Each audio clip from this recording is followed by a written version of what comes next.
and it was documented in Olga's account that the pharmaceutical representatives of the German Bayer company were secretly members of the SS and had built a large underground unit of spies.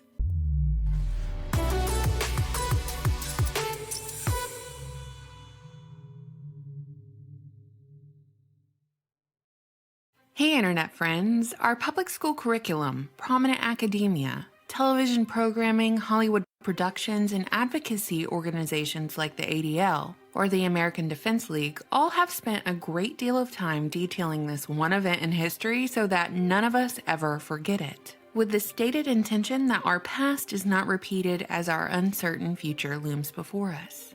Essentially, we learn from history so we don't repeat the same mistakes.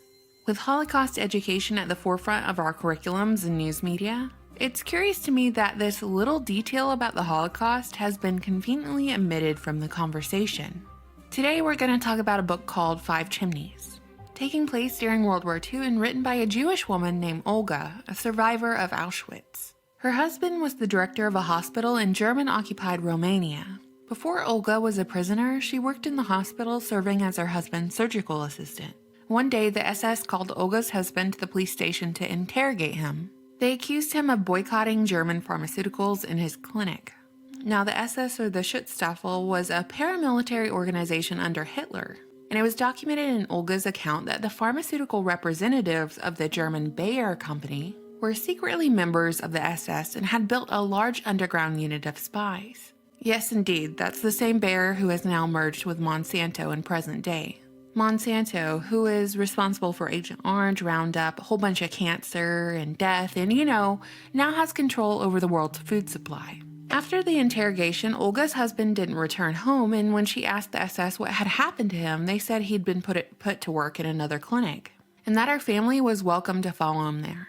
They reassured her there was absolutely nothing to fear, so Olga made the fatal move to pack up her parents and children, who then went to the train station, only to find their neighbors and colleagues there too. And then they were prodded into cattle cars and taken to Auschwitz, which Olga described as a work and death camp where many war factories were in operation.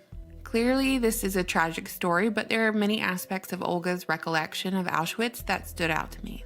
She remembers the women whom she worked amongst weren't just Jewish, they were there because they were gypsy, or a German soldier had been killed in their city, or they were at the wrong place, wrong time, and had been picked up.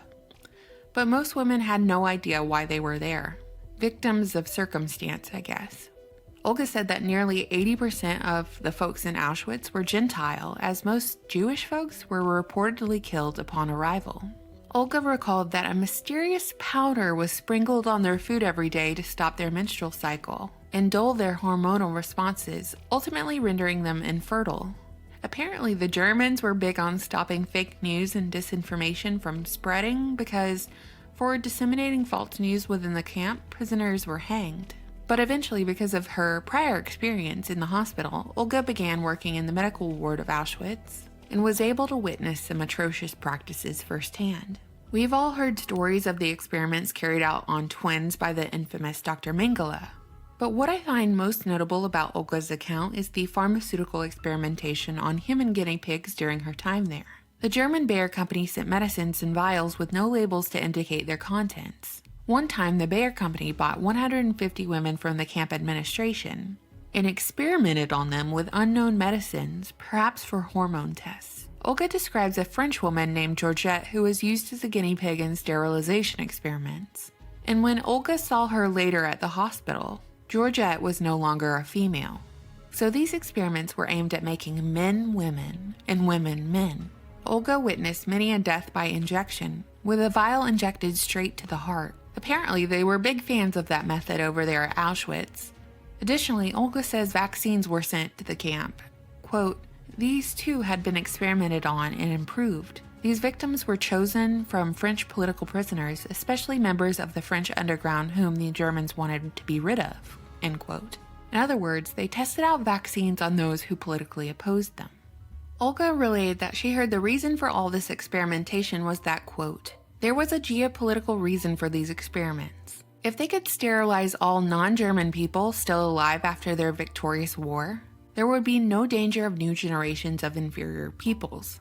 At the same time, the living populations would be able to serve as laborers for about 30 years. After that time, the German surplus population would need all the space in these countries and the inferiors would perish without descendants." End quote. To wrap it up here, we have anecdotes of vaccines being used on guinea pig populations, death by injection. We have pharmaceuticals being sprinkled into the food supply to control sex hormones so a population can't reproduce. We have gender inversion by hormonal injection, combined with a tainted food and water supply. To top it off, we have fake news being punishable by death. Is any of this beginning to sound familiar? Meanwhile, the same company referenced numerous times in this book had agents working as spies and secret police during that time. It specifically says that Bayer sent unlabeled vials for death by injection to the camps. Bayer, at that time, was a part of a giant chemical cartel known as IG Farben. IG Farben was the second largest stockholder of Rockefeller's Standard Oil and the single largest donor to the campaign of Adolf Hitler, despite many of the prominent scientists and figureheads of IG Farben being Jewish. Bayer used Auschwitz as a testing ground for genetic modification, chemical experiments, pharmaceuticals, and vaccine trials on prisoners. And after Bayer conducted these experiments, like testing out vaccines, they later collected the bodies for autopsy. And yeah, eventually some of the IG Farben scientists were tried for their war crimes at the Nuremberg trials.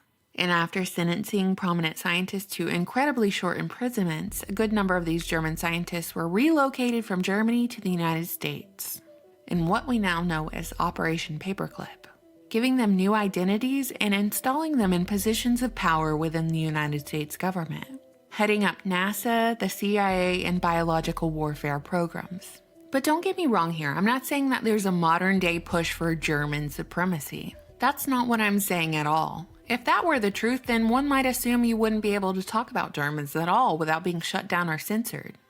And personally, that's not my experience. Here's what I am saying though. How are we supposed to constantly remember and learn from the Holocaust, but also ignore key lessons from this time period? Right now, vaccine passports are well on their way to being commonplace in many countries, where vaccinations for COVID will likely be mandatory for travel and work. Israel, of all places, is even mandating vaccines for basic activities like going to the store. How is this possible if Jewish history is riddled with anecdotes of vaccines being used to kill them? How are they shopping for foods controlled by the very people who were hell-bent on manipulating hormones through the food supply and medications, with the goal of totally stopping fertility? Can you believe they let these people control the world's food supply? How did that happen? How do you even defend this? How do you defend a company like Bayer Monsanto still being in existence and having so much control over our daily lives? How do you defend compulsory vaccination when less than 100 years ago, vaccines were being used as death by injection?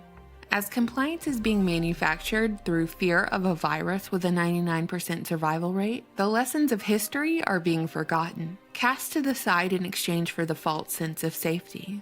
If we're supposed to learn the lessons of history so that the past isn't repeated, what are we all doing here in this moment right now? What's going on? Why isn't the ADL speaking up? What do you think, internet friends? You know, I always look forward to your comments. Thank you so much for watching, subscribing, and supporting my channel on Patreon. Bye!